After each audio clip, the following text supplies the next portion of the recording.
Victimización primaria y secundaria. El daño que puede causar el sistema de justicia. Una persona acaba de sufrir violencia. Puede haber sido abuso sexual, violencia familiar, trata de personas o cualquier otro delito traumático. Tiene miedo, confusión, vergüenza, ansiedad y aún así decide denunciar. Piensa que finalmente encontrará protección, ayuda, justicia. Pero muchas veces, el sufrimiento no termina con el delito. A veces comienza una nueva etapa de dolor dentro del propio sistema de justicia. Preguntas humillantes, desconfianza, exposición innecesaria, falta de sensibilidad, repetición constante del trauma.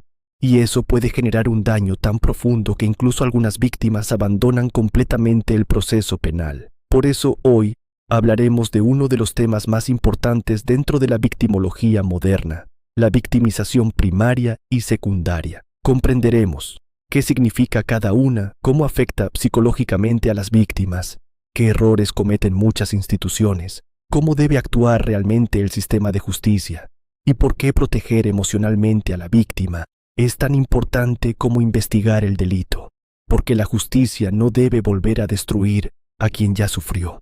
¿Qué siente una víctima después del delito? Antes de hablar de leyes, primero debemos entender a la persona.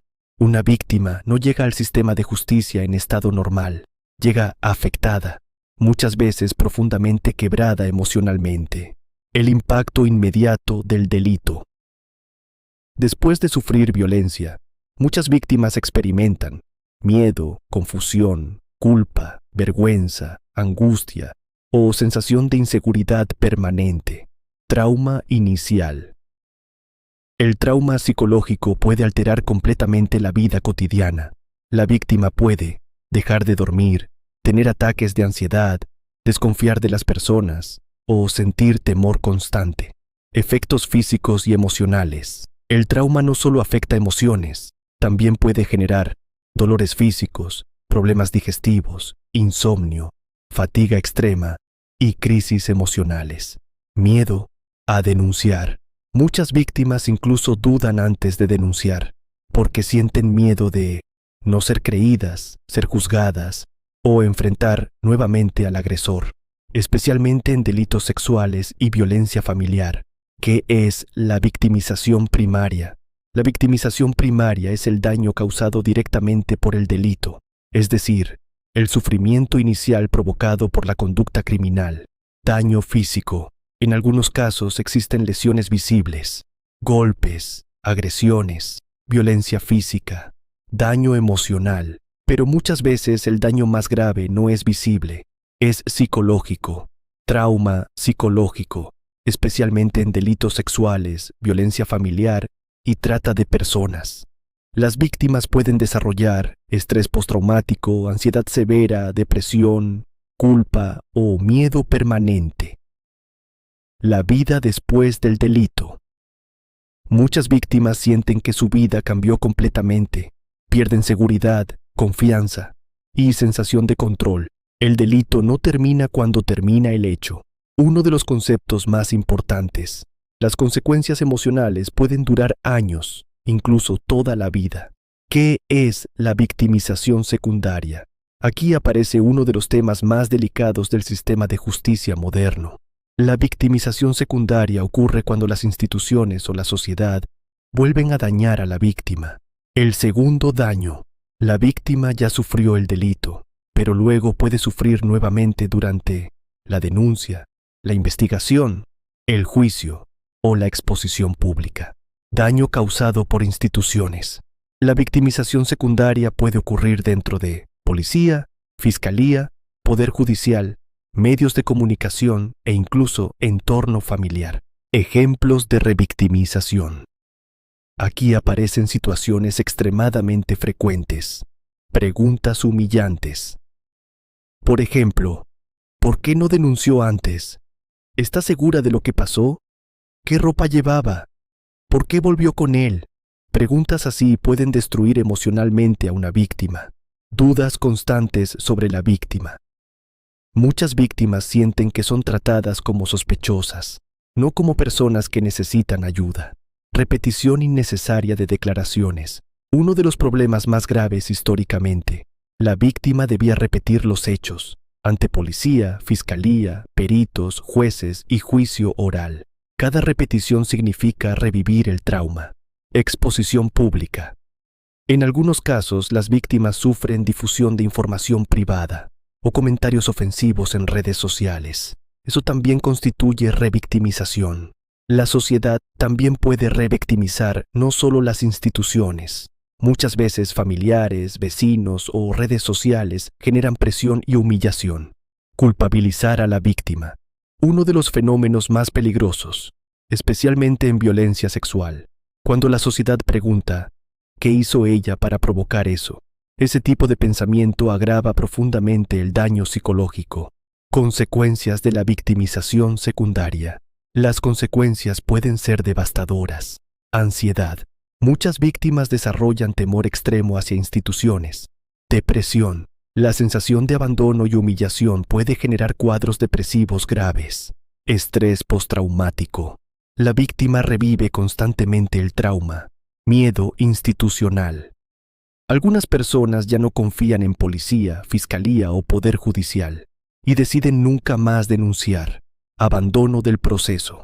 Muchas investigaciones fracasan porque las víctimas no soportan la presión emocional del sistema. Importancia de la victimología. Precisamente por eso surge la victimología moderna, una disciplina que estudia el impacto del delito sobre la víctima y cómo protegerla adecuadamente. El sistema moderno de justicia. Hoy la justicia moderna entiende algo fundamental. No basta investigar delitos. También es necesario evitar nuevo daño emocional. ¿Cómo evitar la victimización secundaria? Aquí aparece uno de los puntos más importantes del video. Trato digno. Toda víctima merece respeto, sin burlas, sin humillaciones, sin prejuicios. Escucha activa. Escuchar correctamente también es una forma de protección. La víctima necesita sentir que está siendo comprendida. Lenguaje adecuado, especialmente con menores o víctimas traumáticas. El lenguaje agresivo o insensible puede empeorar el daño emocional. Protección emocional. Las instituciones deben actuar considerando el estado psicológico de la víctima. Cámara Gesell. Uno de los avances más importantes para evitar revictimización. Finalidad de la cámara Gesell. Reducir la repetición innecesaria del trauma, especialmente en menores y víctimas vulnerables. Declaración única. La idea es que la víctima relate los hechos la menor cantidad posible de veces. Entrevistas especializadas. Participan psicólogos capacitados en trauma y entrevista forense. Protección de menores. Los niños requieren protección reforzada, porque poseen mayor vulnerabilidad emocional. El interés superior del niño. Principio fundamental en el sistema jurídico peruano. Toda actuación debe priorizar bienestar y protección del menor. El rol de la UDAVIT. Aquí aparece nuevamente una institución fundamental, la Unidad Distrital de Asistencia a Víctimas y Testigos. ¿Qué hace la UDAVIT? Brinda acompañamiento, orientación, protección y asistencia psicológica. Apoyo durante el proceso. Muchas víctimas necesitan apoyo continuo durante meses o años. Protección frente a amenazas, especialmente en casos de violencia sexual, trata de personas y criminalidad organizada. Asistencia psicológica, uno de los aspectos más importantes, porque muchas víctimas llegan profundamente afectadas emocionalmente. Caso hipotético narrativo. Imaginemos una adolescente víctima de abuso sexual.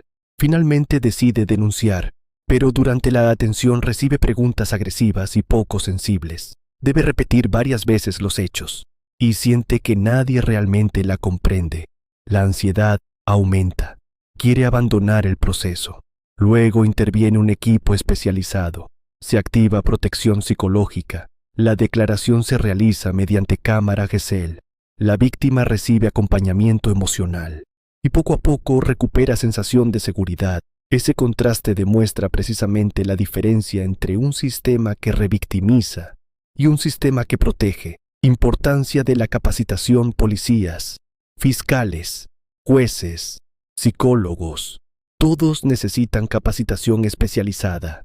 porque una mala intervención puede causar daño irreversible. Justicia con enfoque humano. La justicia moderna no puede limitarse únicamente a castigar, también debe comprender el sufrimiento humano. Enfoque de derechos humanos. Toda víctima conserva derechos fundamentales durante el proceso penal: derecho a dignidad, a protección, a información y a no ser maltratada institucionalmente. El desafío del sistema peruano. Aunque existen avances importantes, todavía persisten problemas, demoras, falta de especialistas, sobrecarga institucional y atención inadecuada en algunos casos. Una víctima no solo necesita justicia, también necesita sentirse segura, escuchada, respetada, comprendida, porque cuando el sistema de justicia humilla, ignora o destruye emocionalmente a quien ya sufrió violencia, la justicia pierde su verdadero sentido. Por eso la victimología moderna nos recuerda algo esencial. La investigación penal nunca debe construirse sacrificando la dignidad humana. Comprender la victimización primaria y secundaria permite entender que detrás de cada expediente existe una persona vulnerable que puede ser protegida o dañada nuevamente por el propio sistema. Y precisamente por eso el reto de la justicia moderna no es únicamente sancionar delitos, también es evitar que la búsqueda de justicia se convierta en una nueva forma de sufrimiento. En el siguiente episodio analizaremos el enfoque de género en el sistema de justicia peruano.